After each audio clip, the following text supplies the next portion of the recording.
Alright, so this is We the People News. Been showing some videos of different ways peoples are doing different things in court. But when it's said and done with people, whether you're doing the legalese way, whether you're a U.S. national, whether you are a sovereign citizen, whether you do this, whether you do that, the whole court is still operating in the same guidelines, violating your rights.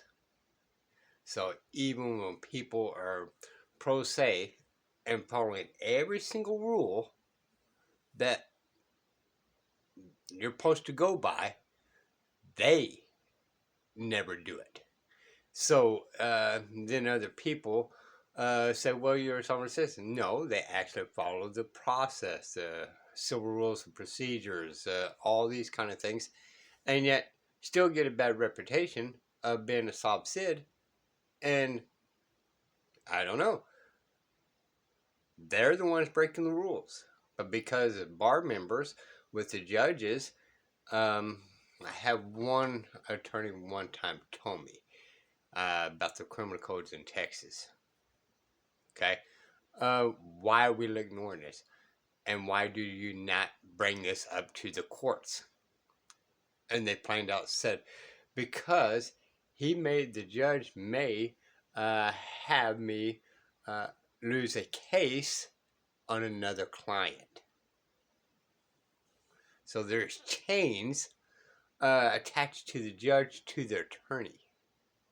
And when we are in there and don't have them chains, well, them attorneys or the judges and the prosecutor are still going against you because they don't want their private club disturbed.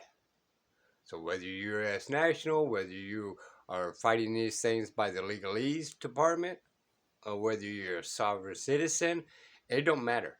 These courts are dirty, allegedly, and operating in bad faith, unclean hands, and in dishonor. And more every day, the people are waking up realizing this. So the word's getting out that, hey, they're operating in bad faith.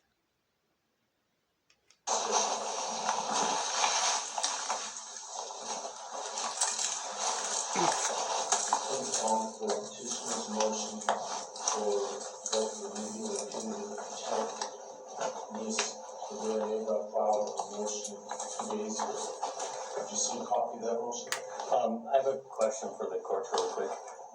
I understand for this case that I'm the executor and the beneficiary of this trust estate, and I would like to know. No, you're the respondent. We've gone over that, sir. I'm sorry, I'm the executor, sir. I only have a couple of minutes here. I understand that. Another hearing going? I just need to find out if you are the public trustee for this matter. I'm not going to answer those questions. I've already addressed that numerous times with you. You are the respondent. I have jurisdiction over you. We resolved that already. Okay. Numerous times. I'm not gonna allow you to do what you do every time you try to come to court. So stop it right now and listen to what I'm saying. So I'm correct in my assumption that you are the public trustee, the fiduciary trustee. I'm the judicial officer presiding over this case. Okay. Now listen to me. Don't interrupt me again. Did you receive a copy of the motion to dismiss? No, I did not. Okay, there is a motion to dismiss that was filed. She's moving to dismiss the motion without prejudice. Do you have any objection? The only objection that I would have with this would be with prejudice. Okay. You want to address that? We're going to stop there again, right? We talked about this previous many times, and of course I got new subscribers, right? Dismissed means they can come back at you again. It could be 2 years from now. It can be whatever. Next thing you know, you're driving down the road, and all of a sudden there's a warrant for your arrest. And you didn't even know it because your case was dismissed. Well, sorry. They can bring it up in any given time. It's administrative. Okay? Part 2, what you just heard. They're going to dismiss without prejudice. Okay? Well, that right there leaves the door open for this man to get with the prosecutor or whatever this case may be on hand is to do some form of compromise, whether it be a plea bargain, whether it be, a divorce thing that somehow or another have meetings of the minds and agree to some particular type of terms. That's without prejudice. Okay, with prejudice, is they're going to drop it and be done with it altogether. Period. And they cannot come back after you over the same crime. That'd be double jeopardy. All right. My client's on wax, so I'm not sure if you wanted to let her in. I think she's supposed to be here in person, so. Yes, Your Honor, the motion is asking for a motion to dismiss with prejudice because my client. Without prejudice or? Without prejudice, sorry. Because my client has had to come to Colorado on 4 different occasions within the last 2 months. She's also scheduled to return to Colorado on November 28th for a second trial, where Mr. Anderson is also a defendant in that case. She has 2 children that she cares for primarily, doesn't have the funds available to show up at today's hearing, has missed several days of work and has already been kind of in trouble for that as well. I've seen something, I don't see it on the data.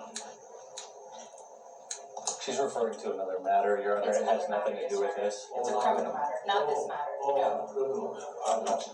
I'm looking for the date, it's not there. Okay, listen, she's not here.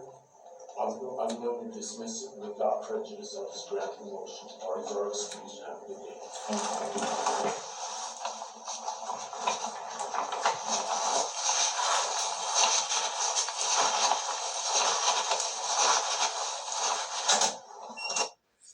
At least in this part, it sounds like there's some form of complainant.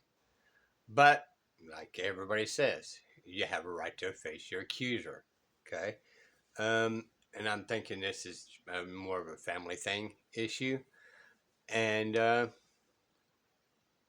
don't know. There you guys go. Right?